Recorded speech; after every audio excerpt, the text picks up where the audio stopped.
Hello السلام علیکم. جیسے کہ جیو ٹی وی پہ نیا ڈرامہ سیریل خفا کا ایپیسوڈ 3 کا ٹیزر جو ہے وہ لانچ ہو چکا ہے. جیسے کہ ڈرامہ جو ہے وہ بہت اچھی سٹوری دکھائی گئی ہے. ہیرا مانی جو ہے وہ مڈل کلاس طبقے سے تعلق رکھتی ہے. اس کا نام تزین ہے اور اس کے 2 بھائی بہن ہیں, عریشہ اور ایک دوسرا بھائی ہے جو کہ تعلیم حاصل کر رہے ہیں. اس کی والدہ جو ہے وہ ایک گھریلو خاتون ہے. ان کے والد کی ڈیتھ ہو گئی ہے اور تزین ہی جو ہے وہ اسکول میں جاب بھی کرتی ہے ٹیچر کی حیثیت سے, اور اپنے گھر کا پورا خرچہ بھی وہی اٹھاتی ہے. اس کی منگنی اس کی خالہ کے بیٹے فراز کے ساتھ کر دی گئی ہے. یہاں پر خالہ جو ہے وہ تزین کو پسند نہیں کرتی ہے کیونکہ وہ بڑے طبقے میں جو ہے وہ اپنے بیٹے کا رشتہ کرنا چاہتی ہے, جبکہ فراز جو ہے وہ تزین کو پسند کرتا ہے. وہ تزین کو جو ہے وہ گولڈ کی جویلری دلانا چاہتا ہے اور اسے ڈائمنڈ کی 25 لاکھ کی انگوٹھی دلاتا ہے. جب یہ بات اس کی والدہ کو پتہ چلتی ہے تو وہ بھری محفل میں منگنی والے دن سب کے سامنے کہتی ہے کہ رسم و رواج کی بات تو تم نہ ہی کرو. تمہاری بیٹی نے جو ہے وہ میرے بیٹے سے 25 لاکھ کی انگوٹھی لے لی, لیکن تم نے چاندی کا چھلا پہنا دیا. جس پر تزین وہاں سے کھڑی ہو کر چلی جاتی ہے اور وہ اپنی بہن کو کہتی ہے میں تم پر کوئی بوجھ نہیں ڈالنا چاہتی, اس لیے بہت ہی سیدھے سادے طریقے سے 3 کپڑوں میں اپنی بیٹی کو رخصت کر دو. میں جو ہے 5 سال تک انتظار نہیں کر سکتی. یہاں پر وہ یہ بھی کہتی ہے کہ میں جلد از جلد 1 مہینے میں ہی شادی کرا لینا چاہتی ہوں, جبکہ تزین اپنے گھر والوں کے لیے 2 سال کا وقت مانگتی ہے تاکہ اس کا بھائی جو ہے وہ اپنے پیروں پہ کھڑا ہو جائے اور وہ اس کی تعلیم کا خرچہ اور گھر کا خرچہ بھی اٹھا سکے.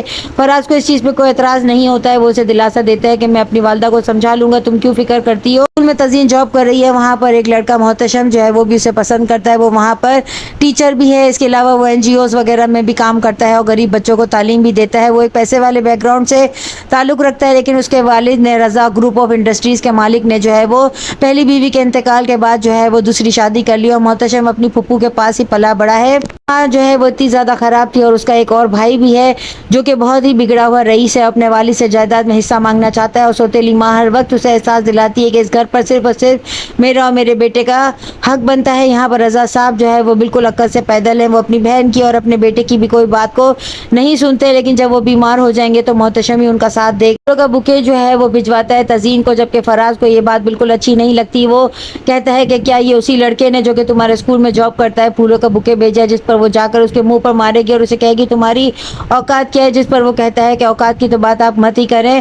میں لیکن جو ہے پھر بھی ایک بات کلیئر کر دیتا ہوں کہ میں آپ سے جو ہے وہ دل میں آپ کو پسند کرنے لگا ہوں, اسی لیے میں نے آپ کو پھولوں کا بکے بھیجا ہے. یہاں پر جو ہے ان دونوں کی لو اسٹوری اور کیمسٹری دکھائی گئی ہے, لیکن کس طریقے سے فراز کی کے ساتھ جو ہے تزین کی منگنی ٹوٹ جائے گی اور پھر گھر والے جو ہے اسے گھر سے باہر نکال دیں گے. اور یہاں پر یہ بھی دکھایا جا رہا ہے کہ محتشم ہی اسے پناہ دے گا اور اسے نکاح بھی کرے گا.